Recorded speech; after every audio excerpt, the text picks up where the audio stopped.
Sitting here, just going to talk a little bit and chop it up, as you guys say. So, DQ Thomas, tell everybody where you're from. Oxford, Mississippi. Oxford, Mississippi. Reed? Anderson, Alabama. About an hour and a half from here. Hour and a half in the boonies. 3 hours? Three and a half? 30. Yes, sir. Yes, sir. Good deal. Good deal. Y'all came in together, right? Didn't y'all come in together? He came in June, actually. About a month before. Yeah, and I came in July. How come? Why were you late? I don't know. I didn't know if you. Did you play baseball or anything in the spring? But I came in. I remember coming in, and they had us in another group, and I remember seeing him.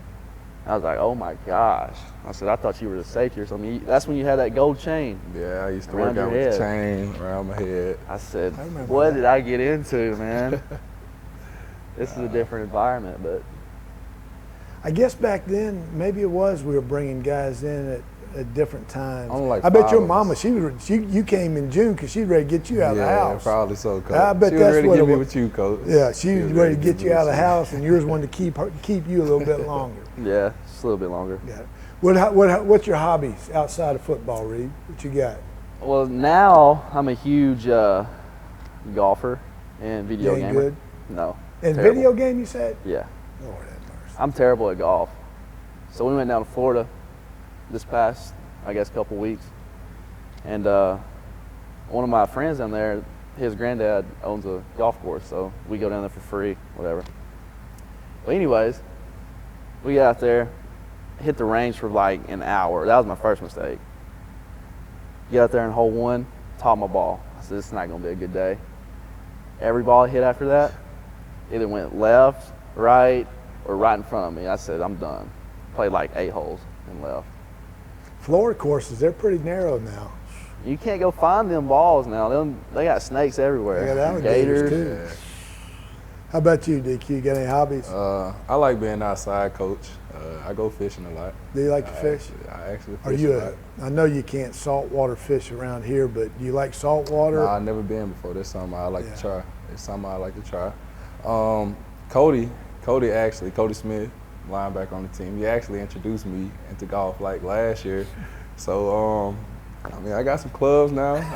DQ Woods. Hey, I go out to the range, Coach. I've been working on my swing, it's coming together. Here's what I've always said about golf.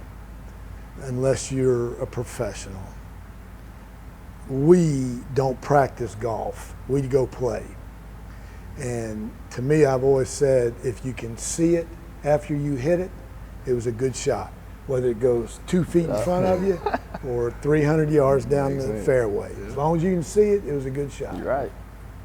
You are right. What's some of your hobbies, Coach? Other than DQ, coaching?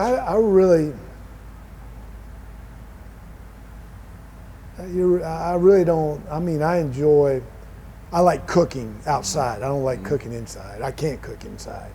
I make an omelet and lasagna or spaghetti. I can't make lasagna. Spaghetti inside. But outside on the grill, I'm good. But I like being outside and I like listening to music. Yeah. I just love listening to music and being outside, cook. But I play golf when I have to, really. I don't like to fish. I've never been into hunting. Growing up, I just played ball, whatever it was, and as I wish I had a hobby. I wish, you had in the summer, this time of the year when we've got time, that I wish there was something I was really passionate about that I love doing, but I guess I would say I like being out cooking on the grill. I like going hiking too. I forgot about that. See, every year we go to Arizona. There's a convention out there that I go to, and one year I took Emily, my daughter, and we hiked Camelback Mountain, and it's a pretty good mountain, pretty ways, and going up it didn't bother me too much, but coming down, I thought that was a lot harder because, the drops were a couple, 3 feet. Yeah. And, you had to hit that rock just right or you're going to roll and turn your ankle. So when did you get into hiking? I guess when I came up here, I guess there's a few waterfalls here and there. I've never been. See, like back home in Alabama, I mean, there's a creek like 2 minutes That's what away. we had. When I grew up in Kentucky, I had a creek Yeah. about that deep. There's always a creek somewhere in the backyard, so it's nothing special. But going and see these big waterfalls is like pretty cool. And me and my girlfriend actually. Your what? My girlfriend. I didn't know you had a girlfriend. You did so. Oh, I did. Anyways. Is she an athlete? Big athlete. Well, she's not anymore. She was a softball player, but she's done so now. Yeah, she had a great career. I enjoyed watching her, following her. She did. She was a feisty one. Yeah. But her whole family's like that, though. Yeah.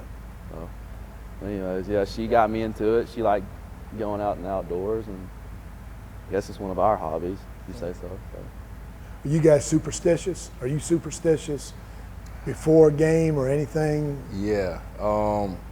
Practice is a big thing. If I don't have a good week of practice, I'm not too comfortable going into the game. Home games, I gotta wave to my mom. She's sitting in the same spot every time? Same spot every time. I just look back. She already looking at me. That type deal. Did you do that in high school? Yeah. Yeah. So the home games, I just gotta see her type deal. I think those are my only 2 that I could think of right now. Are you superstitious? Bad. Did you play baseball in high school? I did. Did you DQ? No, I didn't. I've always thought that baseball players were the most superstitious. Yeah. And then you playing baseball and you're saying now you're bad. It was terrible. Actually, so I had, I guess it started like when I started playing football. I wore the same girdle ever since my freshman year of high school, all the way up until I had surgery on my leg in North Texas, and that's when they cut it off. And so it kind of just broke my heart because I freaked out. I lost that confidence. So I'm trying to get back in the mode of what's my You had it that long? That long. It was falling apart. But I wouldn't change it for the world. But it's kind of something I got to figure out now. Yeah. What's the new go-to? So you'll figure it out. Got to. Yeah, it's. You got any on your list? Oh yeah, when I played now, it was funny. Thursday practices back then were basically like a Thursday practice here. Mm-hmm. So you're in shorts and you're just out there for an hour. But I always felt like we didn't run enough. See, back then we conditioned after every practice, mm-hmm. except Thursdays. I mean, you ran gassers or whatever after practice, but we didn't on Thursday. And I always said or felt that I didn't run enough on Thursday, that I'm not going to be in good enough shape for the game on Saturday. So me and another guy, not BB, we would, we'd get something to eat, and then we'd go run 3 miles, take a 3-mile run, come back to the apartment, and we'd order Domino's pizza and eat a pizza. And did that forever.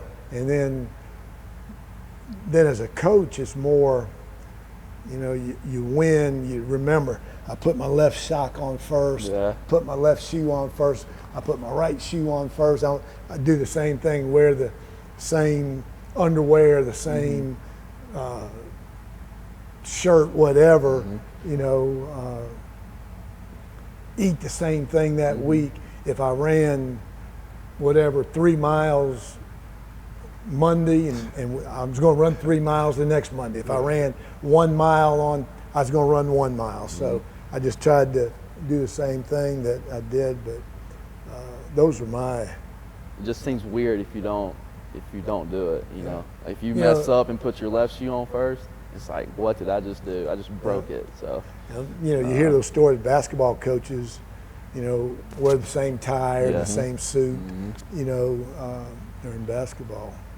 Are you a big music guy before the game? Yeah, I gotta have I gotta have a good bit of all varieties of music. Some to get me up, some to calm me down. It just, I don't know what's about it. Do you have headphones, or do you like Definitely. do you like to hear it out there? Or do you like to? Nah, I'm to myself during the game. I like to really, I don't know, I'm really nervous. Like, I get really nervous during the game, so I make sure I calm myself down, you know, get And myself music in that calms mode. you down? It does. Yeah. It does. You listen to music? Got to. I go from country at the hotel, then 80s rock, and then We're on the bus. on the bus. Is I go 80s to rock. Yeah, put on rock music, and then when I get to like Raider Walk or get to the stadium, it's rap. So I don't know why I do it. It's just I've always done it, and I listen to the same 2 songs. When I'm out there, I'm gonna walk back in, and then I take them off. I say, "Let's go.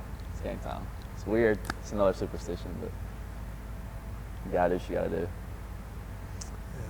Tell you what bothers me about you guys, not you guys, but that guy that's listening to his own music and he's singing it so loud that, I mean, Yeah. drives me crazy. I'm sure he won't mind if I say this, but Trey Philpotts, the DN, he did that all the time on the bus, Coach. Gilstrap was the worst one, Yeah. and still is. You know, you walk by his office, and he's got those AirPods on, and he's singing loud. Yeah. And I said, "Man, you ain't changed since you were a player." Yeah. He was the worst. He's the player that sticks out to me all the time about. But Trey, I never noticed Trey. I never noticed that either. Yeah, he was that type. Me and Furry kind of make a joke about it. Like, anytime you hear him, he'll just probably kick me like, "Here you go, here comes the show" type deal. Yeah. I got a question for you though. How was the change from player to coach? You know, DQ, I knew I wanted to coach. When I went to Florida State, I knew I wanted to coach. I thought I wanted to be a high school coach because that's all I'd ever been around. Until you guys got to college, I mean, that's all you'd ever been around unless, you know, somebody in your family was a college coach. So that's all I knew was high school. And then when I got to college, you know, I liked that. And I said, let's try this, try the college deal. And like you guys, I mean, I played everything growing up. You know, football, baseball, basketball, whatever. And that's all I knew. And, you know, so the coaching part filled a void of not being able to play anymore. And and I was talking to Amir and Bailey, when you guys get through playing, whether it's 10 years now from now in the NFL or 20 years, but when you guys get through, you got to find something to fill that competitive void because we've competed all our life. And what's going to be that drive? And a lot of times you can't find it in the business world, you know, that you got to find it somewhere else. And, you know, for me, the transition from playing to coaching filled that void. And you think about it, this will be my 39th year as a college coach. So 5 years as a college player, I've been in a college locker room, I've been on a college campus for the last 44 years of my life.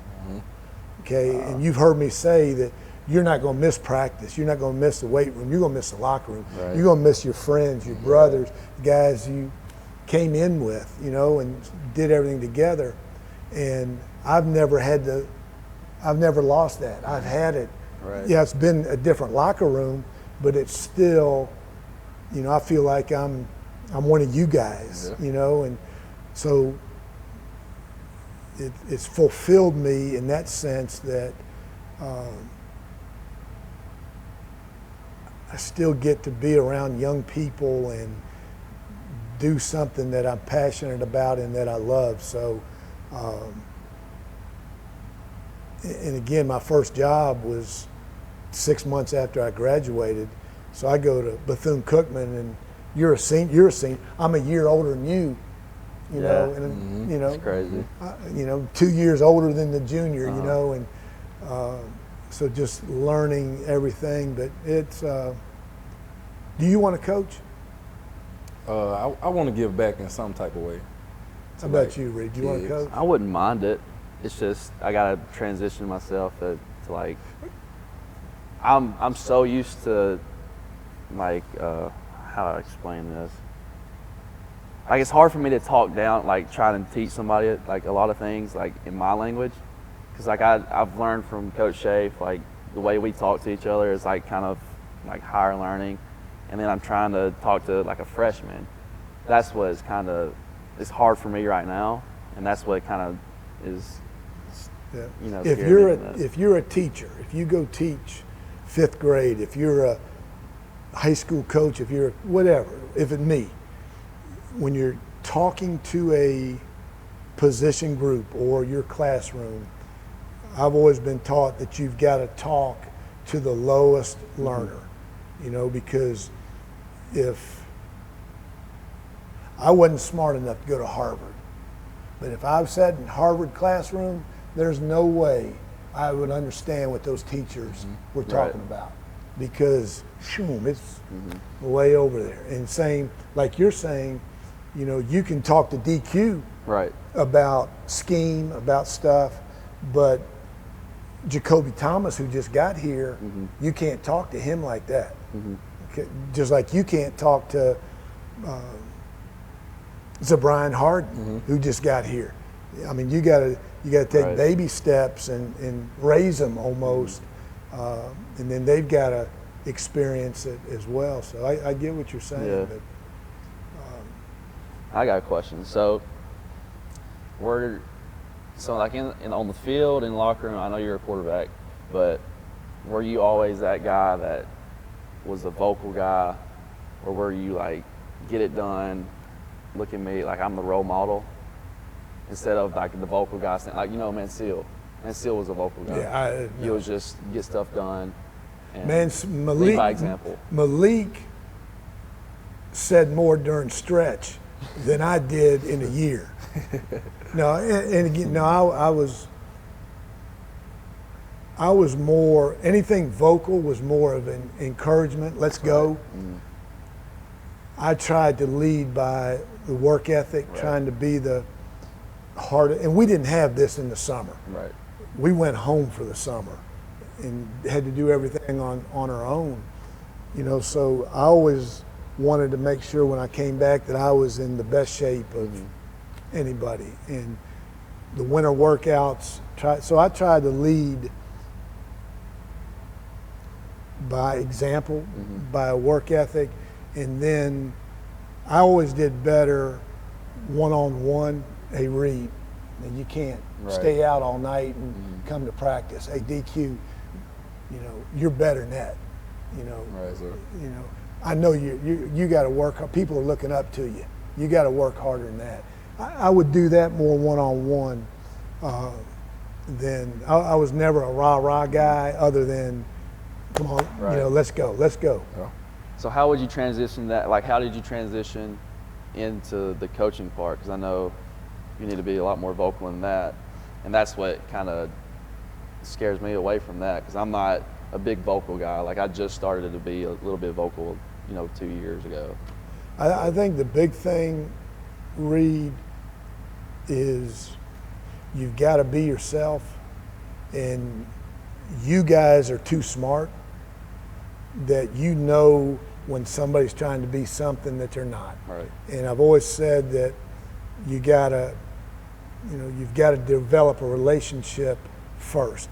You know, if DQ know I care about you more than what you do out on that field.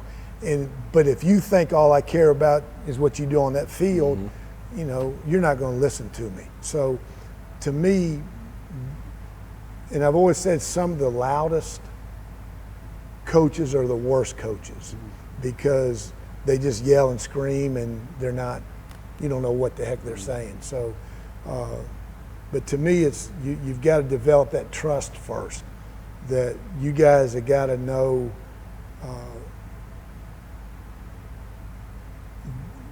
you got to trust me. I got to trust you. You got to know I care about you. And then I just think that today's athlete, you don't yell and scream and cuss them.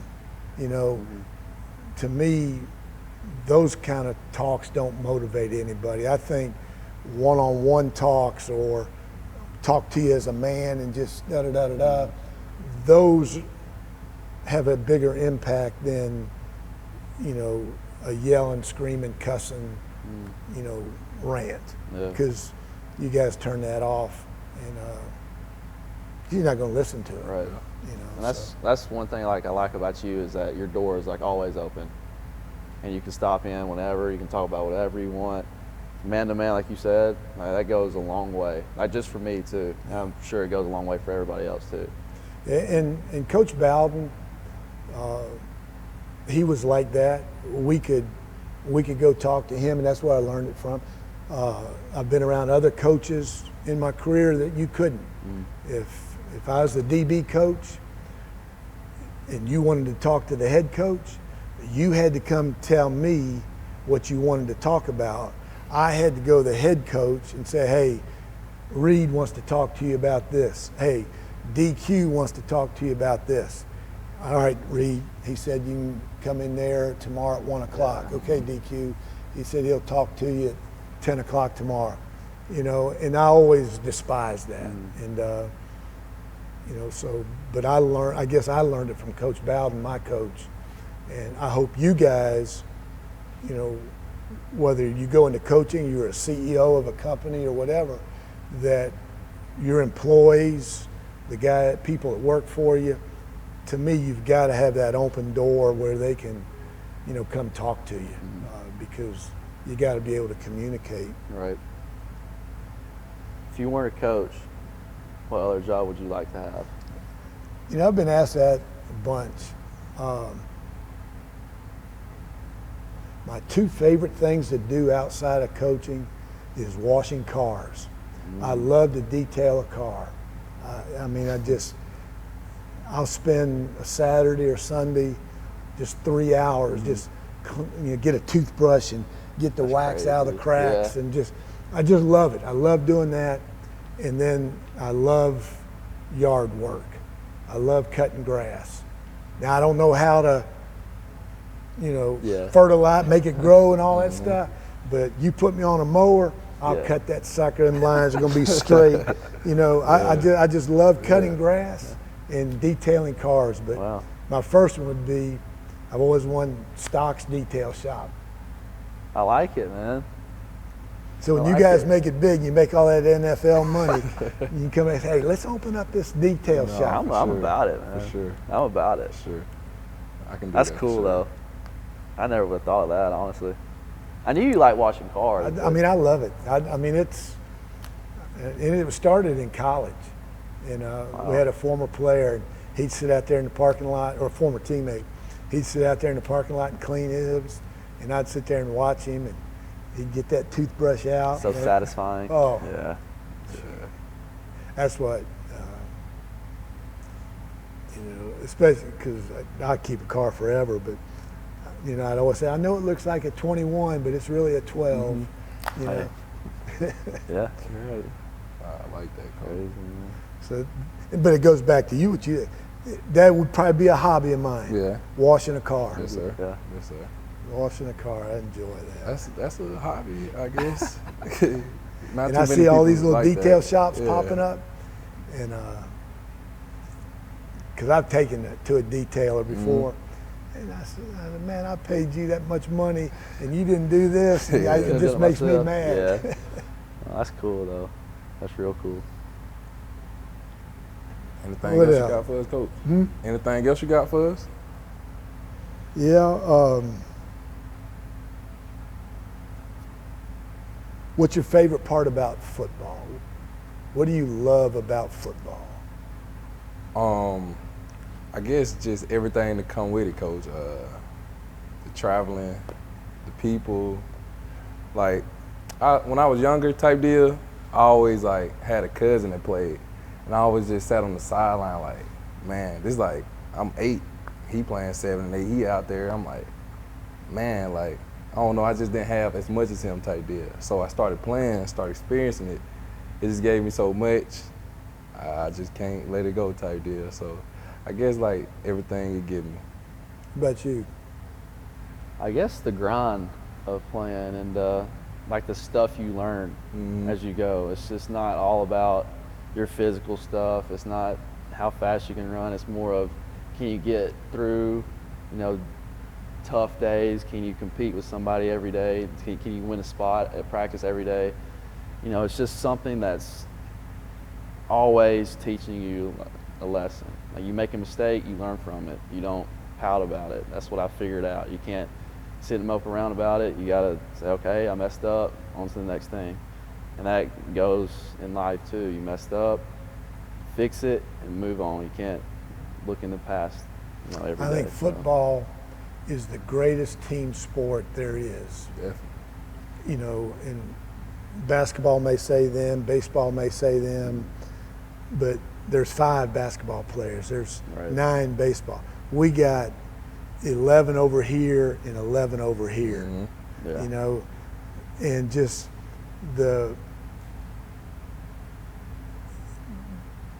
when you fail, like you said, to get picked up, pick yourself back up when you get knocked down, to be able to, the teamwork that we all, a guy can intercept a pass and go in for a layup, well, he did it by himself. Right. Where we got to do, we got to hit the right gap to make the tackle. We got to do everything together, and just the lessons that you learn in life, or that's going to help you in life, is what football teaches you. The toughness part of it, like you said, running your 210-pound body into another man's 200, that ain't fun. Running your 230-pound body into a 300-pound body, that ain't fun. That ain't fun. Right. The toughness that you have to have, the physical, the mental toughness to put all that gear on and go out there on 120-degree turf and fight through it. You want to play in the NFL? Definitely. You want to play in the NFL? 100%. I'm a general manager. I'm going to ask you the same question. Go him first. No, ask him first? first. I'll go Ask him first. first. I'm a general manager. Why do you want to play in the NFL? Why do I want to play in the NFL? Because I never want to stop playing football. I love the grind, like I said. I think it's the best sport ever invented, and I wouldn't give it up for anything. Like, I love throwing my body into 230-pound running backs. I love it. I don't know why. I just love that competition. I always want to challenge myself, and I know that if I get into the NFL, that there's going to be a lot of challenges that I have to overcome, and I'm ready to face them. So. DQ, same question. It's a tough answer to come off of, but the love of the game for sure. And a big thing just changed my life, changed my family life. It's a lot of work we put in for this. So that, I can't let that, that idea pass me by. And like the grind, like Reed say, it's not easy, but something about it just make you love it. Like, just completing each day. You might be tired, you might be beat up. You got to go again tomorrow, but I just continue to do it every day. Like piggyback off Reed, I don't ever want to stop playing. I might tell myself I do. I might tell myself, oh, I'm tired of this. Like, I'm ready for summer, but I know deep down I don't really want to stop playing football. That's what they want to hear. They want to hear, I love the game. I love the toughness of it. I love the competitiveness of it. I want to play against the best players in the world. They want to hear that, and that's what you guys said about why you love playing in high school. They don't want to hear, oh, I want to get paid $20 million. Yeah. They don't want to hear that, they want to hear the love that you love the game. And I always, you probably don't remember it, but I always ask guys in recruiting, do you love football? Do you love football? Mm-hmm. Because if you don't, it's a lot of things that'll change your mind. that's right. That right there will change your mind in a hurry. You know, and sometimes we can't even explain why we like it so that's much. right. Yeah. You know, it's just like, I don't know. I just wake up and do it every day. I remember when I was playing. It was my junior year, and our center, we were talking about something, knee injuries, and I said I would have an ACL. I would take an ACL. I'd tear up my ACL if it meant winning the national championship. Mm-hmm. He said, "You're crazy, Stock. You know, da da da da da." And but that's what you're saying. Yeah. You don't know why, but you'll do anything. I always wanted a broken nose, you know, because I played linebacker. Mm-hmm. And, you know, I was a quarterback linebacker in Little League and up to high school. And those pro linebackers back then, they always had a broken nose. Yeah, right. I said, I want a broken nose. I want to be like them. Why? Why you want a broken nose? Why you want a torn Looks ACL? cool, I guess. I don't know. Just like you said, that you love something, like you guys said, that sometimes it's hard to explain, you know, what you guys do, what you go through. So, but this is the NCAA granted y'all another shot, and man, I know it's going to be your best year individually, and it's going to be our best year collectively. We're going to have a heck of a year, man. You guys got a great attitude, and you're two great leaders, and going to lean on you guys a lot. So, Yes, sir. man, I'm up for it. Love you guys, and so much respect for you as a man, as a player, as a man. Just you guys are good people, man. Yeah. Playing for you. Yeah. I must say that day in February, this is how my recruiting process took. Like, I'm gonna just tell you how this went. First off, I was a real family guy. Like, I didn't really want to leave home. I ain't JUCO in Mississippi. That's all I'm thinking. Like, I got that. So I didn't take too many visits. I went to South Alabama, and I came here. And I don't know, it was just something about coming here. I felt like we smiled and talked to each other more than you told me. What'd I got I this call position. Blizz.